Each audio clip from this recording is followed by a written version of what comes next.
This video we are going to see partition concept of relation chapter from discrete mathematics. We will also see how to find relation induced from the partition. Now let us see what is partition. Suppose you have set A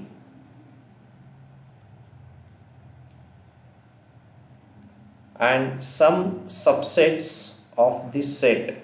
Let us say A1 is one subset, then A2 is one subset, then A3 is one subset, and A4 is one subset. So A is a set and you have some subsets of this set A. Now these subsets A1, A2, A3, A4 you can call as a partition if it satisfies the two conditions. The very first one, the intersection of any two subsets like AI intersection AJ should be empty one, where I is not equal to J. That is, intersection of any two subsets should be empty one. That is there should not be any common element between any two subsets. And the second condition is union of all the subsets A1 union A2 union A3 and so on. Union of all the subset should be equal to the original set A. So if these two conditions get satisfied for all the subsets of the given set, then you can call such a subset as the partition of a given set A. For example, suppose I have set A with the elements 0, 1, 2, 3 and 4, and the subsets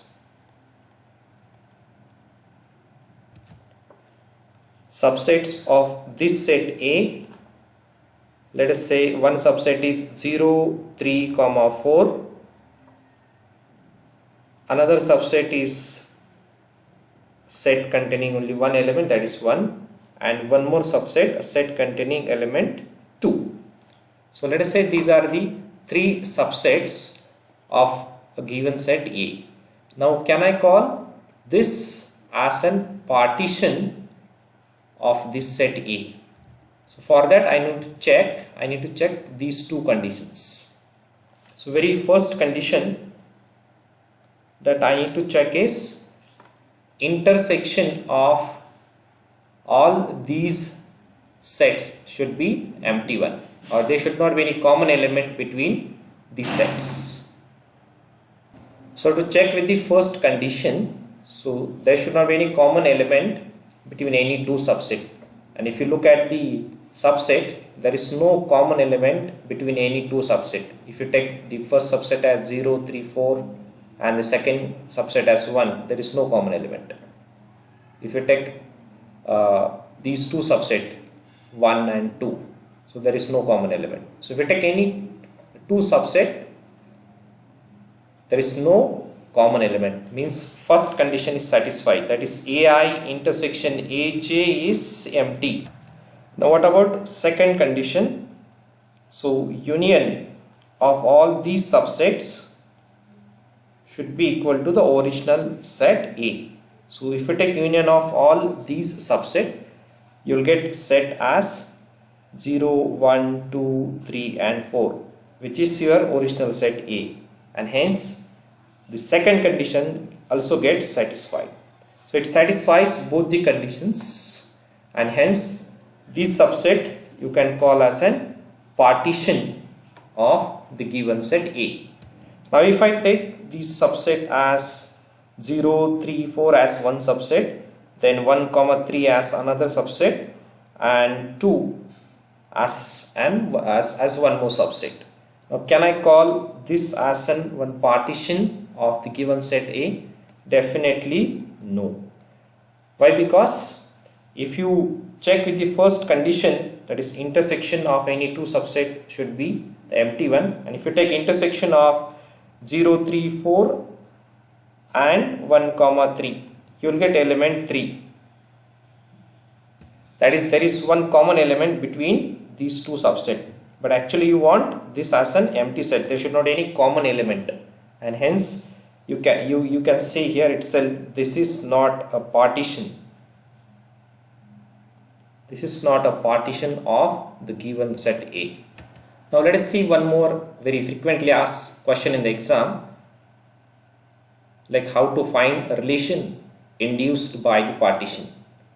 Suppose you have set with the elements 0, 1, 2, 3, 4 and the partition of this set A is 0, 3, 4, 1 and 2. These are the three subsets which forms the partition for this set A, and we need to find the relation R induced by this partition. So we need to find the relation pairs R from this partition. So how to find this relation R from this partition? So let us take a first subset 0, 3, 4. So from the elements of this subset, how to form the relation pairs? So you can include the reflexive pairs based on the elements of this subset. So reflexive pairs you will get as 0, 0, 3, 3 and 4, 4. As the elements are 0, 3, 4, we can form reflexive pairs as 0, 0, 3, 3 and 4, 4. After that you can form the pairs like 0, 3, 0, 4 and 3, 4. So you can write like 0,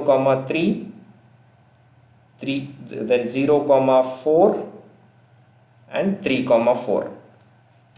So at the same time you can include reverse of these pairs, like reverse of 0, 3 becomes 3, 0, then reverse of this 0, 4 becomes 4, 0.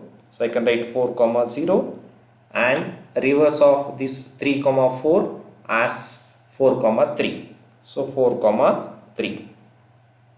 So these are the pairs you can get from the first subset 0, 3, 4. Now what is second subset? Second subset is having only one element, that is 1.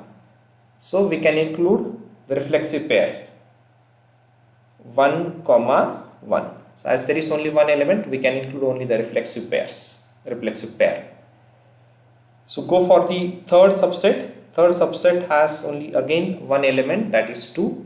Again we can include only the reflexive pair, that is 2, 2.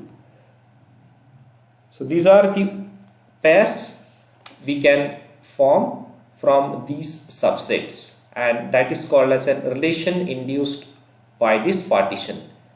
And one more important point here, we can notice this relation R which we have formed from this partition, always this becomes an equivalence relation. Equivalence relation. So what is equivalence relation? So for that we need to check the three properties, that is reflexive, symmetric and transitive. So if you look at the relation R and if you check the pairs for the reflexive, so the given set contains the elements 0, 1, 2, 3, 4 and we have the pair 0, 0, 1, 1, 2, 2, 3, 3 and 4, 4. Hence relation R is reflexive. Then what about symmetric? We have the pair 0, 3 as well as 3, 0. We have the pair 0, 4 as well as 4, 0. We have the pair 3, 4 as well as 4, 3. So symmetric as well. Then what about transitive? Now check out. So 0, 3, then 3, 4. Then there should be 0, 4. It is there in the relation 0, 4. So likewise, if you check for the transitivity, it satisfies for this relation R, and hence you can call such a relation as an equivalence relation. So do leave a like and comment if you find this video an useful one, and of course if you are new to this channel, please do subscribe. So thanks for watching.